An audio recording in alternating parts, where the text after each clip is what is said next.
It's been so consistent for you this year. He gets the 5-run lead. What happens there in the 4th inning? I was a bit of a surprise. I mean, he was pitching great leading up to that.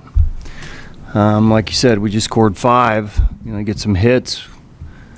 Got to give him a little rope. Obviously, it was going to be his last hitter as far as bets goes, and then it's a grand slam. Next thing you know, it's an 8-run inning. So, look, I obviously don't feel great about it, but up until then, he was pitching great, and then there were some balls up in the zone, and all of a sudden they were getting good swings on him.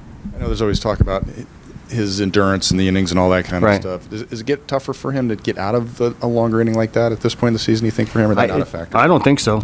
I haven't talked to him about that, but no, it looked good, leading up to that inning. What was the kind of thought process letting Seth face bets there, and how much did what happened yesterday and what's going to have to happen tomorrow play into that? Right. I mean, there's obviously a little of that in there, but, with Nick starting tomorrow, we're going to have to cover a lot of innings, but, once we got Wilson up, we weren't at the point where he was ready yet, so he's going to be ready for the next guy. 4 runs are in. Next thing you know, it's a grand slam. Now all of a sudden it's 8 runs, so that was the thinking. After today, I mean, we've gone over this time and time again, the ability to kind of flush games like this one. Yeah. How important is that going to be? Well, we're going to have to. Again, we were on the verge of 500 a couple games ago, and then, we have 2 tough ones again. So we continue to take some blows, but, another challenge to get off the mat tomorrow, and that's our expectation. What is the expectation from Nick and what he can give you? Probably similar to last time. Is my guess. He's had a pretty good workload, but he's gotten 2 days off. Whenever he gets 2 days off, he's able to give you multiple innings. How many, I'm not sure. This wasn't the team that you're chasing. I know that every win is precious, but you now have a lot of games against the Diamondbacks coming up, the Marlins. Right. How important is this stretch coming up? Yeah, it's been important for a while now. So to get back in it where we were 3 down, all those games were important. Each and every game will be that much more important, and like you said, there are a lot of teams that we're ended up having to play that are ahead of us right now, so they're all going to be important. In the next series, you're going to ask, I'm going to get the same question. So it's, at this point in time, we put ourselves in a position where every game is more important than the day before.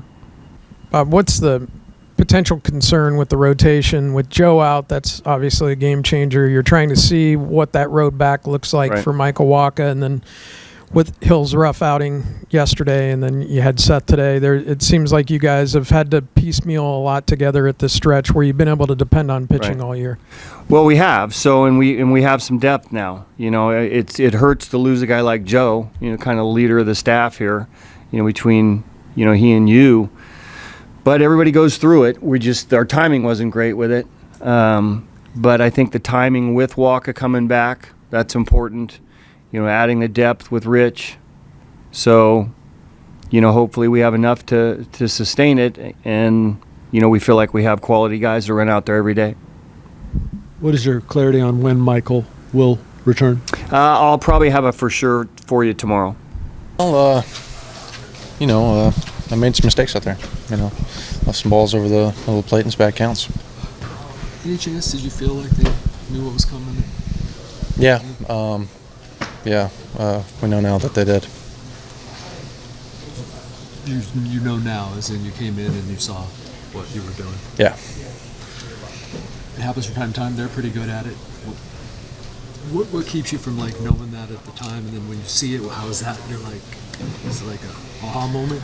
Well, you try to stay locked in and focused on executing pitches, and some other stuff just slips your mind. Given kind of how those first 3 innings went, how frustrating is it to have things spiraling kind of the way they did in that 4th? Yeah, it's very frustrating. It was a big game. We needed to play some good ball, and the guys put up a lot of runs, and needed to put up a better start than that to give us a chance.